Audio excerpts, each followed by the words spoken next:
So the song that I'm looking at is Mess Around by Ray Charles. It's a jazz and blues song.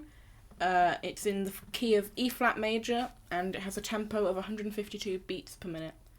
The song has typical features of jazz and blues, including a 12-bar blues structure, a walking bass line, and improvisation on the saxophone and piano.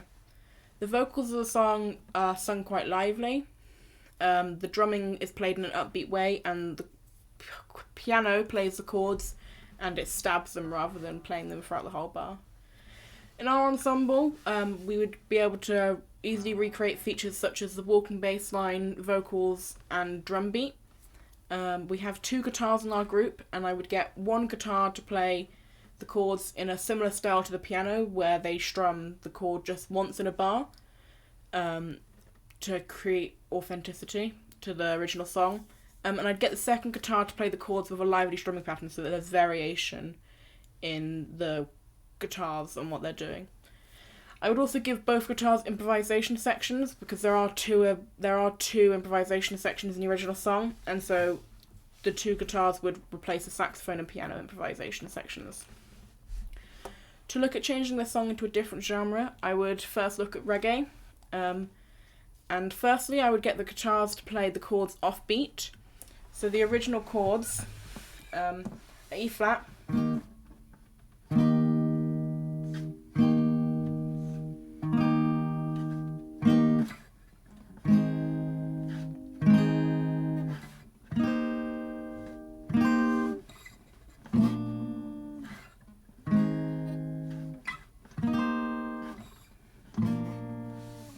and so to make this sound more reggae, I'd give like a strumming pattern and off beat to it.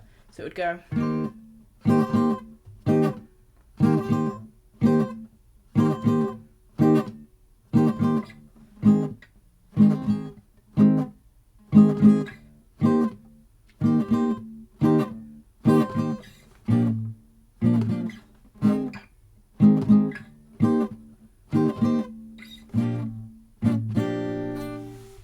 And that just makes it have like a more reggae vibe to it, and it's also a slightly slower tempo so that it matches the sort of groove that we're going for.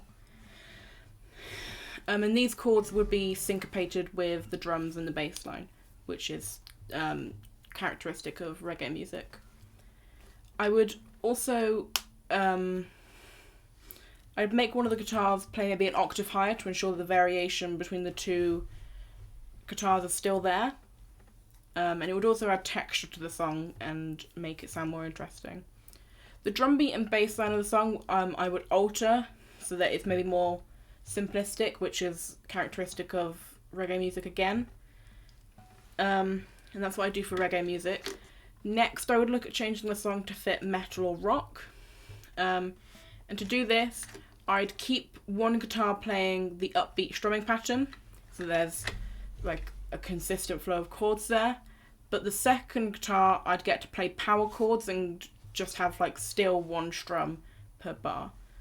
And so to do the power chords, firstly I would tune the guitar down to drop D, which is what this is in, and you could play like, so this would be the E flat. You play just the top 3 strings, and then you'd have the A flat up here and the B flat up here.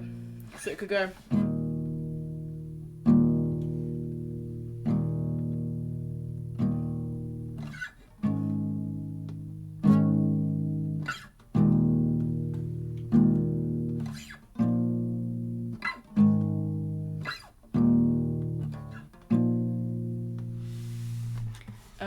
And I think if we added distortion to that, to both the guitars, but more so on the guitar playing the power chords, it would sound very characteristic of metal music and rock music, and create a very interesting tone to the song.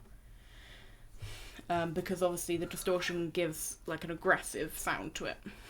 The drums should be denser so that it adds to the heaviness of the song, which is again characteristic of rock and metal music.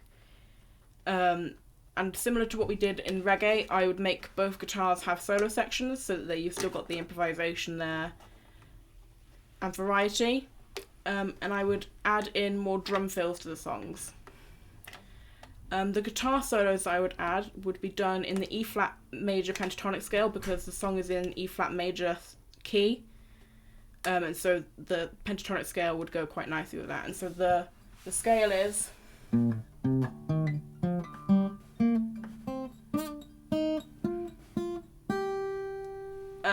And to do the solo, I'd make it last for a whole 12 bars, because that would just fit nicely in the timings. And yeah, that's what I would do.